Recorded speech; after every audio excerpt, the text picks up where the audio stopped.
problema, y llevo años diciéndolo, no es que sean unos sectarios, que ya es un problema, y unos cercenadores de las libertades, de la libertad de expresión y de otras muchas. El problema es que son unos completos y absolutos inútiles.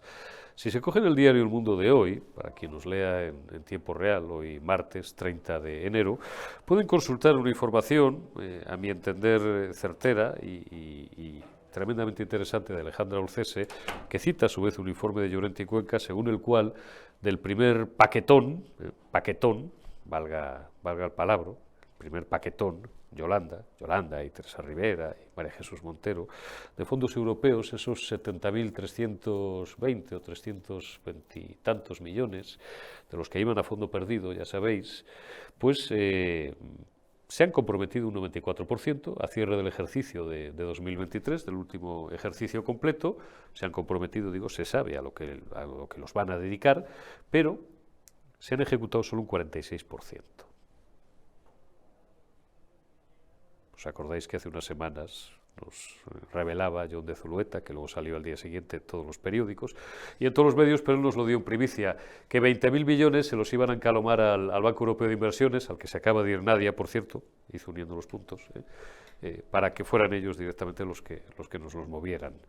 Y hace ya un año, más o menos un año, ¿no? ¿Os acordáis que leíamos recuerdo que citamos en su día a Expansión, salió también en otros diarios económicos, que el gobierno había pedido ayuda a varias Big Four para que le ayudaran a distribuir estos fondos europeos. Vaya por delante, y sé de lo que hablo, que es un proceso, porque tenemos gente, conocemos gente que se dedica a esto, que es un proceso enormemente complejo desde el punto de vista jurídico y desde el punto de vista económico, pero te estoy hablando desde el punto de vista ya del recipiendario de esos fondos, de las empresas privadas o de las instituciones que reciben una partida X para ejecutar este proyecto, este otro.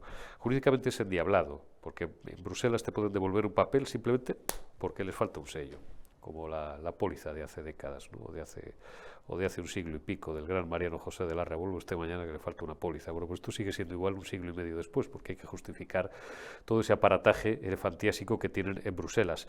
Pero coño, para esto tenemos excelentes abogados, excelentes economistas y auténticos expertos, vuelvo a repetir, en la empresa privada, en el mundo privado. El problema o el fallo está en ese escalón intermedio, que no es ni más ni menos que el gobierno de España.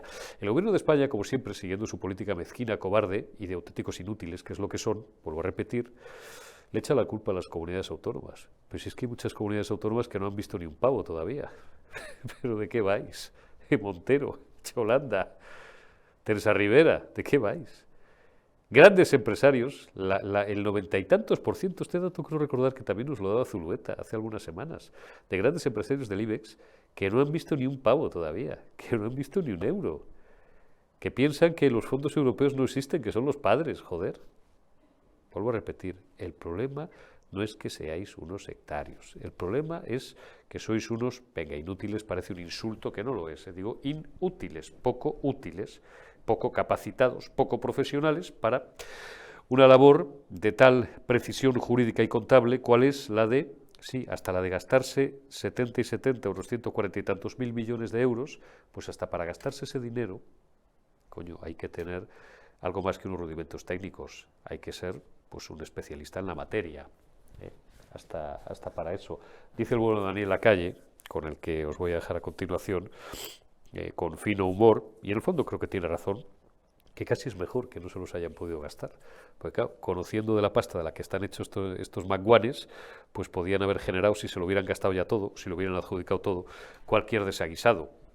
Y mientras tanto, y eso sí, con esto cierro, lo que sigue imperando sobre un proceso en el que debería reinar la luz y la transparencia más absoluta, es una completa opacidad, porque buena parte de ese dinero seguimos sin saber en qué se lo han gastado y a qué amigos, o no amigos, o medio pensionistas, o a qué empresas se lo han adjudicado. Arrancamos ya esta segunda generación euro de esta semana martes 30 de enero de 2024. Os lo he dicho antes y os lo vuelvo a repetir, se nos ha ido ya el mes de enero prácticamente, se nos va el tiempo como el agua entre los dedos. Doctor Daniel Lacalle, feliz semana, como siempre un placer y un honor el tenerte, ¿cómo estás?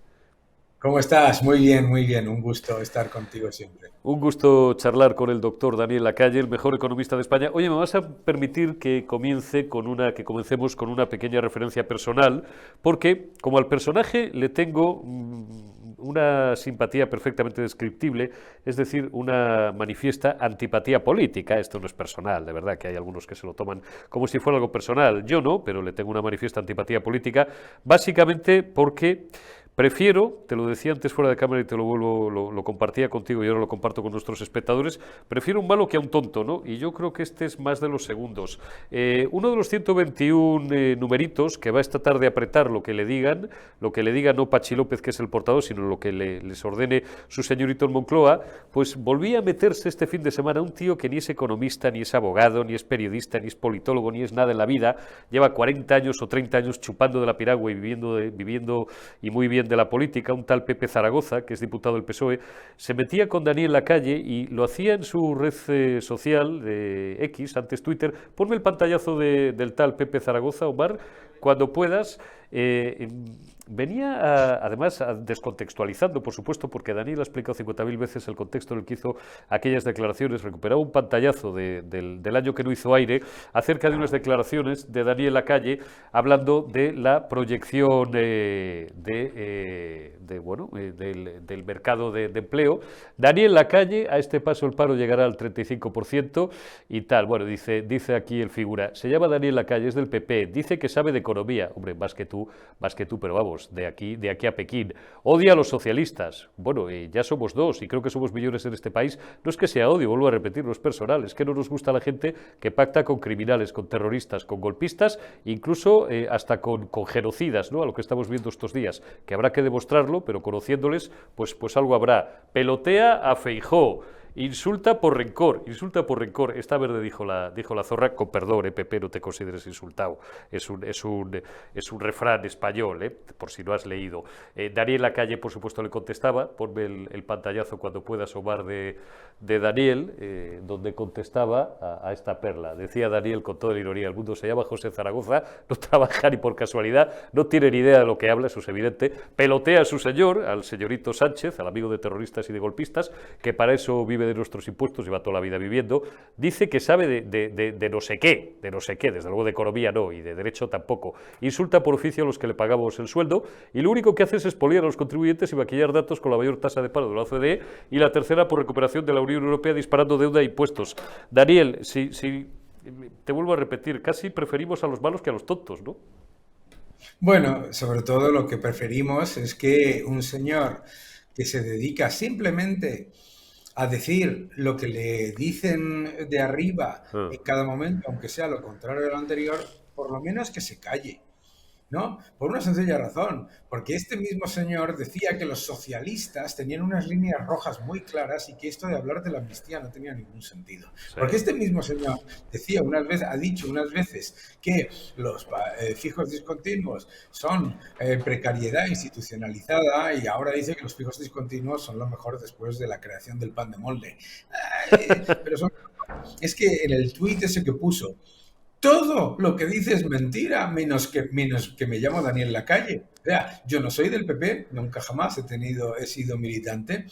Otra cosa es que me presentase como independiente en unas elecciones. Yo no he peloteado a Feijóo. Cualquiera que me lea con un poquito de leerme, sabe perfectamente que he criticado muchas de las cosas que se han presentado por parte de Feijóo. Oye, y además, como es normal, no pasa nada. Algunas se critican y otras se dicen bien. Y este señor hace una cosa que es lo que la propaganda nos está diciendo todos los días, que es lo siguiente, que es que si tú criticas la labor del gobierno y que si tú analizas los datos económicos y los ves como algo que no te gusta, ¿de acuerdo? Entonces eres antipatriota, es decir, equipara España con el gobierno, que es falso, por supuesto. ¿No? Criticar al gobierno no es ser antipatriota. Vamos, debería saberlo él, que se ha pasado años y años y años criticando al gobierno cuando no era el suyo, ¿no? Pero Ah. bueno, lo que estamos aquí, ¿no? De nuevo, es ante un intento de ejercicio de cancelación y de destrucción de carácter, que es lo único que saben hacer. Pero como no saben discutir los datos, como no saben ni tienen la más mínima intención de debatir de manera seria, pues entonces lo que se dedican es a intentar cancelar y sobre todo, claro, a que su público que lee esa imbecilidad que ha escrito, pues diga, no vuelva jamás, por supuesto, pues aunque tampoco seguramente me lea, a leerme, por unas declaraciones ahí que me pone esto es típico de la ultraizquierda, de toda esta panda de trolls, ¿no? Te ponen el recorte sin fecha de una entrevista que yo di en marzo de 2020, cuando Nadia Calviño y el gobierno de España decían que en España el impacto de la pandemia iba a ser poco significativo. Ya Se está ves. indignado con las expectativas, debería haber estado indignado con esas expectativas. Después de hundir la economía, marzo de 2020 hago yo esa entrevista, en junio de 2020 el paro efectivo se fue al 35%. Claro, ellos te dicen, no, el paro oficial no, pero claro, el paro oficial en un país en el que 5 años después estamos todavía con 1 millón de personas paradas que no aparecen en la lista del paro, claro, es un cachondeo, entre otras cosas, por cómo pasó en el año 2020, porque el paro efectivo, que es el que hay que analizar y el que siempre analizamos, estaba muy, muy por encima. Pero es que, Daniel, es que debes de ser el único economista en España que no te has enterado de que vamos como una moto. Vamos como una Claro, moto. Tenemos unos datos cojonudísimos, con perdón, que tú los diseccionas y los como una masticas moto, cada día. como una moto. Llevamos 5 trimestres con la inversión en estancamiento. Llevamos 3 trimestres con las exportaciones en estancamiento. El consumo solamente se mantiene porque está masivamente dopado por el gasto público. Y claro, luego está mi elemento favorito, ¿no? El Producto Interior Bruto nominal se desacelera, pero como se desacelera más el deflactor del PIB, resulta que sube el Producto Interior Bruto real, que también ha pasado en Estados Unidos, y claro, pues quedan las cifras un poco mejores. Y luego, otro de mis elementos favoritos, ¿no? Fíjate, la inversión lleva estancada desde 5 trimestres. Eso se llama una recesión. La inversión lleva estancada, Evidente. pero en el cuarto trimestre aparece mi favorito de todos los años en los que los datos de inversión salen mal, que es un aumento brutal del dato de inversión en propiedad intelectual. Que eso, todos mis respetos, pues tú lo puedes calcular como te dé literalmente la gana. Pero me da igual, no, aunque no digo que esté mal calculado. Lo que digo es que incluido el rebote de inversión en propiedad intelectual, la inversión en España lleva 5 trimestres en estancamiento. Está claro. Y fíjate, yo aquí lo único que veo, y yo no soy economista, veo 30 años mirando esto y eso sí, mirándolo con mucha atención, porque a lo mejor es lo único que se me da realmente bien. Se nos dan otras cosas, pero bien, esto ya les digo yo que sí, insisto, no soy economista, pero llevamos 30 años mirando esto, igual que no somos juristas, pero llevamos 30 años mirando esto. Y lo único que crece es la deuda. Ponme el pantallazo, Omar, para compartirlo con todos nuestros amigos y espectadores. Dice Daniel Lacalle, también en su red social, crecimiento. El gobierno usa la misma estrategia de los socialistas en Grecia a finales de los 90. Recordarán ustedes, los que tengan una edad, disparar el gasto público y la deuda para disfrazar una inversión paralizada, consumo real estancado, como nos está diciendo Daniel Lacalle, y exportaciones en declive. España no crece, la endeudan.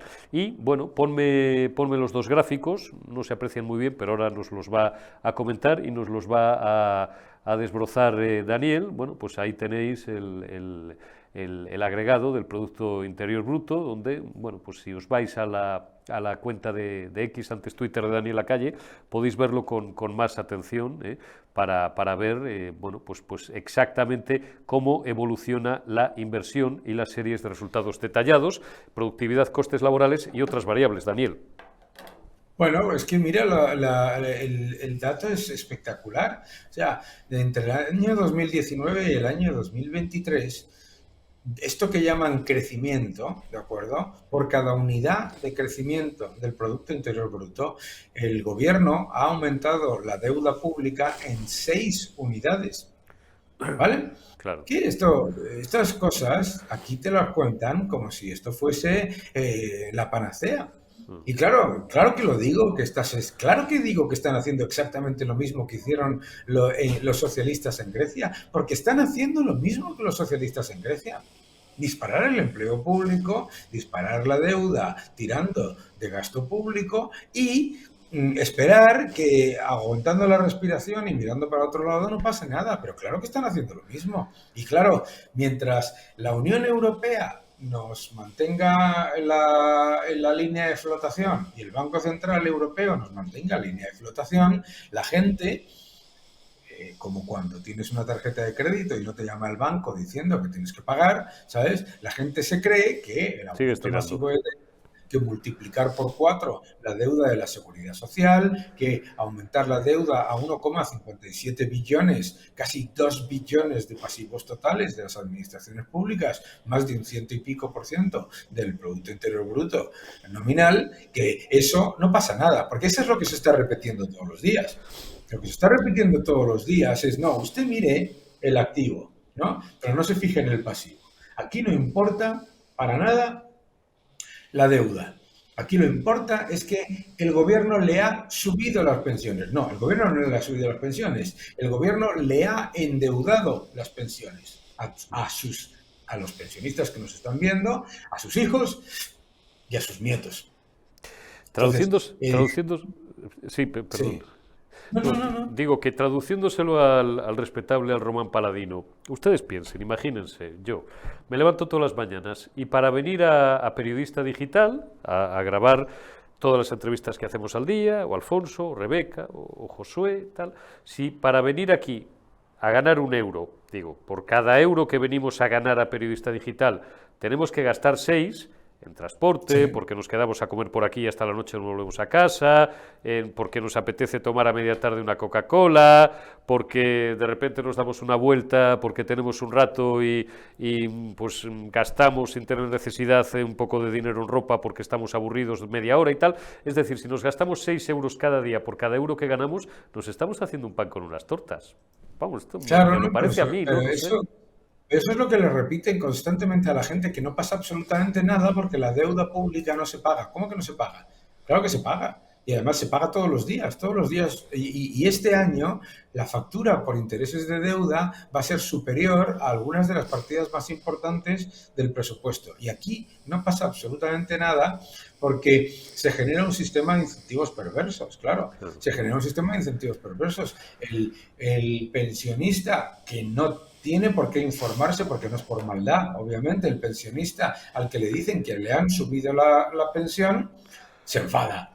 ¿Y por qué se enfada? Porque mira el propaganda, la public reportaje que le ha enviado el gobierno y dice, pero bueno, si quitando los impuestos y quitando la inflación, a mí no me ha subido prácticamente nada la pensión. Bueno, pero se enfada, pero sabe, lo que no sabe, o lo que no le están diciendo, es que ese, entre comillas, aumento de la pensión es para sus hijos y para sus nietos pagar muchos más impuestos y recibir mucho menos en pensión, porque sus hijos y sus nietos van a recibir mucho menos. O sea,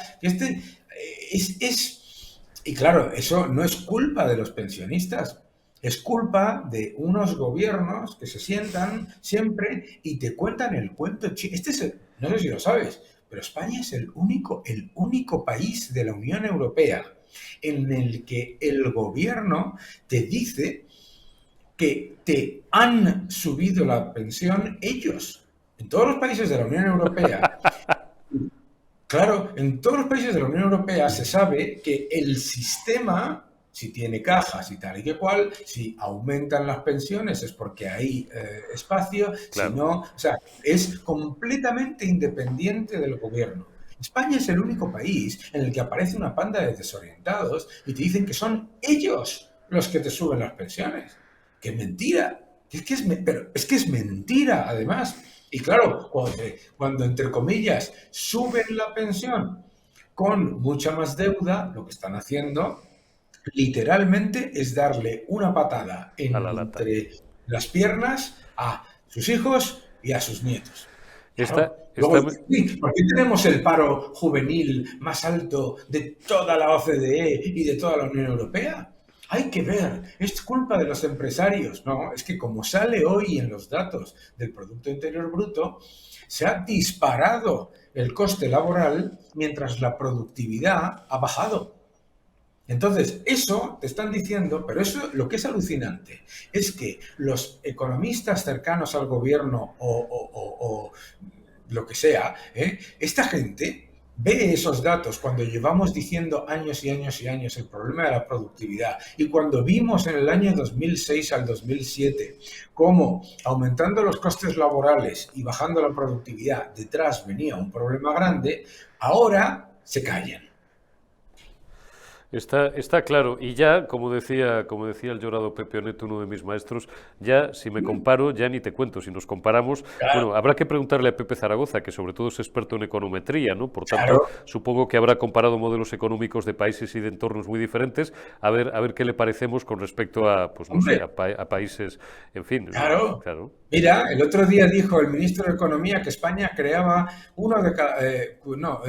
tres de cada cuatro empleos de la Unión Europea. Claro, cuanto más tasa de paro tienes, más empleo crean. Donde tienen pleno empleo, se crea menos empleo. Son unos cracks. ¿Qué tasa de paro tendrías si no fuera así?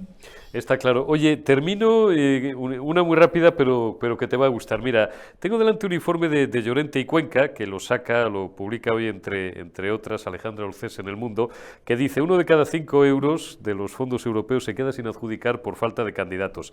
Llorente y Cuenca estima que el Estado solo ha ejecutado un 46% de los fondos, achaca el atasco a las comunidades y avisa de remanentes por 14.321 millones de euros. Bueno, se lo traducimos rápidamente al respetable. Estamos hablando del primer bloque, lo comentaba antes en el formato anterior un poco por encima con Zulueta y ahora lo comento contigo.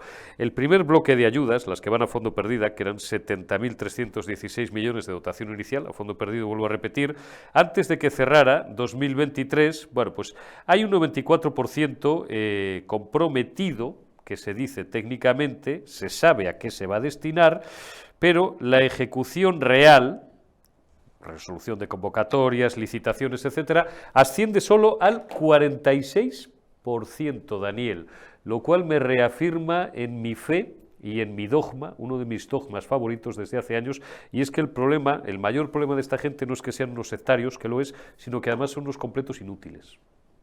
Bueno, y te voy a decir una cosa. Menos mal. Es que lo que dice mucha gente es hay que ver qué mal va la ejecución de los fondos europeos.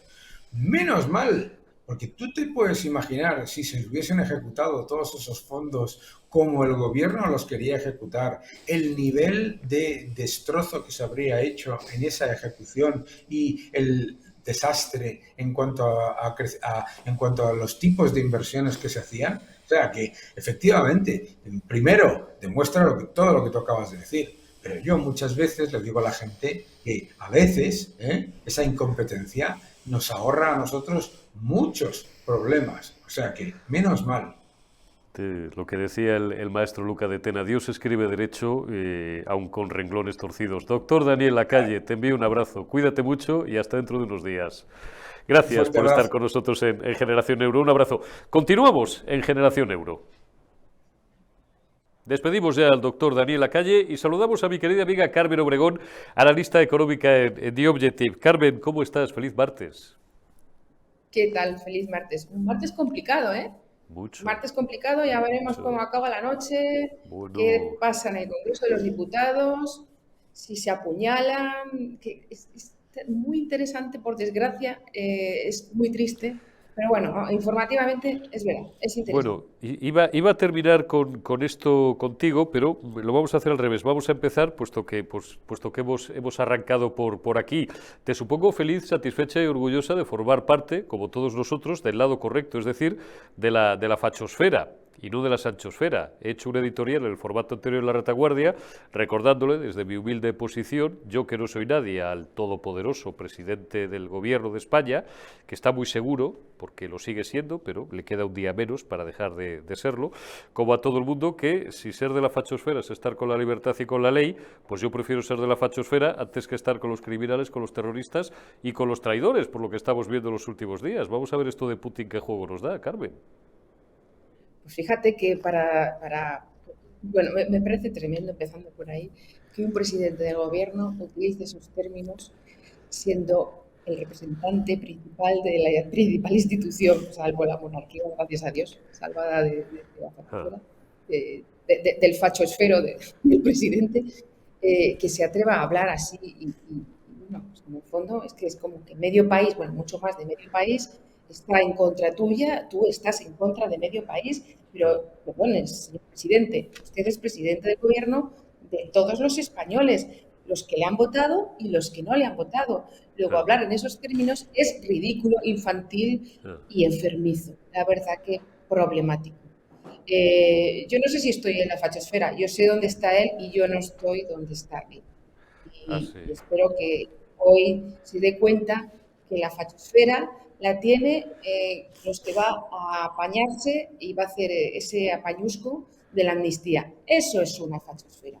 Qué vergüenza España esté donde está, que se esté hablando de Rusia, entrando en un país, metiendo militares, queriéndonos sacar de la Unión Europea y que este presidente esté cruzado de brazos, critique a la justicia, critique a aquellos que pensamos que eso está mal. Esto es, de verdad, es un mundo de locos, es un mundo de locos. Y cada día que pasa más, está más elevada la locura.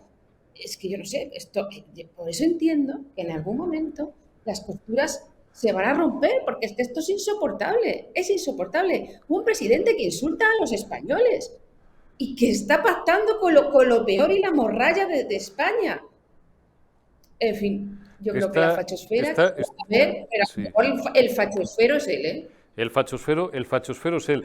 Oye, Carmen, fachosferos y mentirosos. Vamos hoy a hablar un poquito del mercado de trabajo, pero vamos a hablar también, antes de ello, aunque todo tiene que ver, como verán inmediatamente nuestros amigos y espectadores, de esos datos sobre el Producto Interior Bruto que hemos conocido hoy, por obra y gracia, no del Espíritu Santo, sino del Instituto Nacional de Estadística, y que nos arrojan, Carmen, y no te los voy a destripar, prefiero que seas tú, que los tienes ahí delante y fresquitos, que arrojan datos como mínimo sorprendentes y que de un mero primer golpe de vista, desde el punto de vista intuitivo, cuesta entender, aunque si uno reflexiona bien y empieza a hilar, a unir los puntos, pues a lo mejor es todo más sencillo de lo que parece.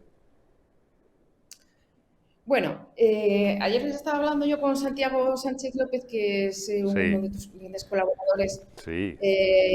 Y es una persona que a mí me gusta mucho porque tiene las ideas muy claras, los números muy claros y ideas muy buenas. Y hablábamos precisamente de esto y nos hacíamos una apuesta a ver cómo iba a ser el PIB de este último trimestre. Él hablaba de un 0,5, yo le decía que un 0,5 me parecía mucho y me decía, no, el consumo está aguantando, ya verás, pero sobre todo el gasto público. Y en efecto, nos vamos a los datos, se ha hecho una revisión del PIB de 2023 y en lugar de acabar en un 2,4 como quería el gobierno, como preveía el gobierno, perdón, ha acabado en un 2,5, o sea, todavía mucho mejor. Vamos, ¿lo van a vender? Bueno, no lo van a vender, lo están vendiendo como no podría ser de otra manera.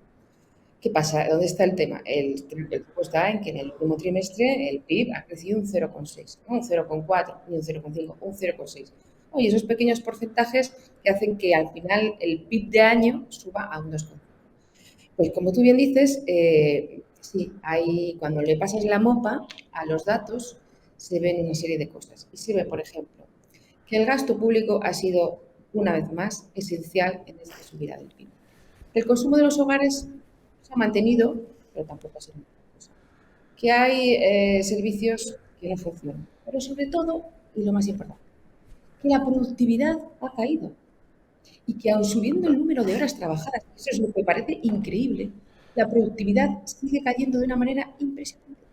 Entonces, si las inversiones caen y la productividad cae, que esos son los verdaderos datos que nos tienen que preocupar, no el dato del fijo discontinuo, no, esos son los datos pues yo creo que no estamos como para tirar cohetes y felicitarnos por el buen funcionamiento de nuestra economía. Evidentemente no estamos en una recesión, gracias a Dios. También es cierto que España no tiene tanta dependencia como otros países de la Unión Europea del gas, pero ojo que Europa está a las puertas de una recesión, y ya nos lo vino a decir De Guindos el otro día, una recesión técnica, lógicamente, y cuando los demás están así, pues nosotros acabamos resfriados. Yo lo que quiero decir es que lo importante, fíjate, estoy ahora mismo en una sala, no sé si te lo he dicho, que depende es la Fundación Randstad, y Ajá, aquí se habla de empleo. Y vengo de hablar de empleo, ajá. de cómo está el empleo en España.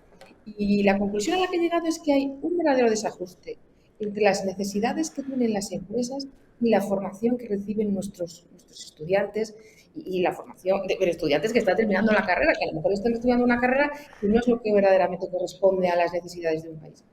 Ese es el verdadero debate, no las jornadas de la reducción de jornada laboral, sino qué es lo que de verdad tiene que estudiar o cómo se tiene que preparar esa formación profesional dual tan importante, cómo tiene que ser. Y yo creo que ahí hay un desajuste entre la realidad y lo que hace el BOE. Y ahí ese es el tema que nos debería preocupar y en el que deberían estar las administraciones y nuestros políticos estudiando. ¿Qué es lo que tenemos que hacer para producir más, para trabajar más, para ser más ricos, para tener menos pobreza, para ser un país más fuerte?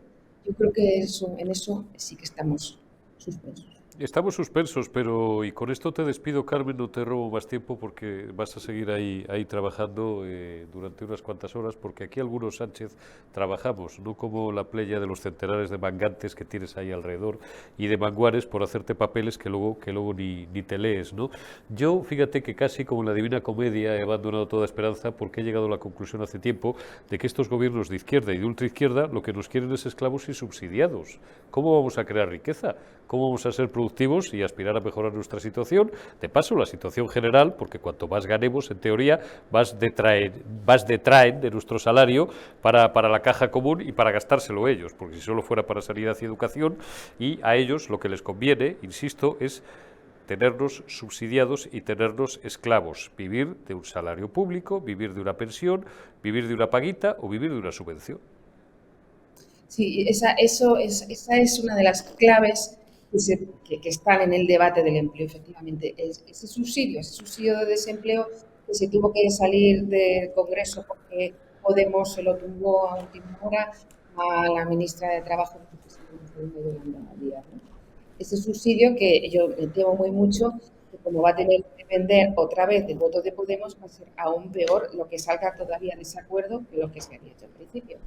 Y tú decías, el presidente del gobierno, los papeles que no se lee, bueno, los papeles que no se leen y los papeles que se lee. Porque fíjate, la semana pasada, cuando anunció esa inversión multimillonaria para Barajas de 2.400 millones de euros, y resulta que este señor no recordaba que esta inversión ya la había prometido desde el año 2021 y que además era un proyecto, un plan que en su día presentó el ministro Íñigo de la Serna. A lo que voy, como dicen los manchegos, resumiendo, como diría mi marido, resume, abrevia. ¿Cómo es posible que teniendo 800 asesores en Moncloa que están cobrando unos sueldados impresionantes, hablando de trabajo, un presidente del gobierno anuncia una cosa 35.000 veces? Es que esto es patético. Es tremendo. Carmen Obregón, analista económica en The Objective, muchísimas gracias, como siempre, todas las semanas por tu tiempo y por tus análisis. Cuídate, te envío un abrazo. Un beso, buen día para todos. Un beso grande y buen día. Gracias, Carmen Obregón. Gracias también a todos vosotros. Mañana más y mejor en La Retaguardia y en Generación Euro, aquí, en la Fachosfera, ya sabéis, el periodista digital. Cuidaos esta mañana, que será miércoles 31.